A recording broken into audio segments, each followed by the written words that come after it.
ہر شخص جو کچھ کماتا ہے اس کا ذمہ دار وہ خود ہے، کوئی بوجھ اٹھانے والا کسی دوسرے کا بوجھ نہیں اٹھائے گا۔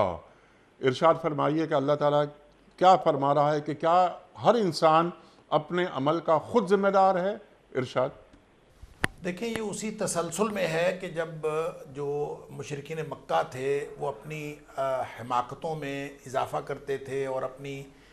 جو فکری طور پر جو ان کی حیثیت تھی اور سطحیت تھی اس کا اظہار کرتے تھے یہ کہہ کے کہ اگر آخرت ہوئی بھی تو ہم سنبھال لیں گے، آپ لوگ ہماری پیروی کریں، جس کا ذکر ابھی سورہ العنکبوت کی آیت کا میں نے حوالہ دیا، اور اس کے علاوہ بھی حدیث کے اندر آتا ہے وہ کہتے تھے نبی کریم صلی اللہ علیہ وسلم کو کہ آپ ہمارے پیچھے چلیں اور جو وزرک علینا، تو آپ کا جو بوجھ ہے وہ ہم اٹھا لیں گے قیامت والے دن، سارا کچھ ہم کر لیں گے، اگر قیامت آئی بھی تو ہم آپ کا بوجھ اٹھا لیں گے۔ تو اصل میں یہ اس کا جواب دیا گیا ہے کہ قیامت والے دن کوئی شخص کسی کا بوجھ نہیں اٹھا سکتا، اور جس نے جو کمائی کی ہے اس کا بوجھ، اس کا اگر وہ گناہ ہے تو اسی کے اوپر پڑے گا، اور جس نے بھی جو عمل کیا ہے وہ اسی کے اوپر پڑے گا۔ لا تزر وازرۃ وزر اخری، کوئی بوجھ اٹھانے والا کسی دوسرے کا بوجھ نہیں اٹھا سکتا۔ اب یہ جو ایک اصول بن گیا کہ کوئی دوسرے کا بوجھ نہیں اٹھا سکتا، جس کا مطلب یہ ہے کہ جس شخص کی جتنی ذمہ داری ہے وہ اپنی ذمہ داری کے مطابق اس کو اجر ملے گا، یا اس کو جو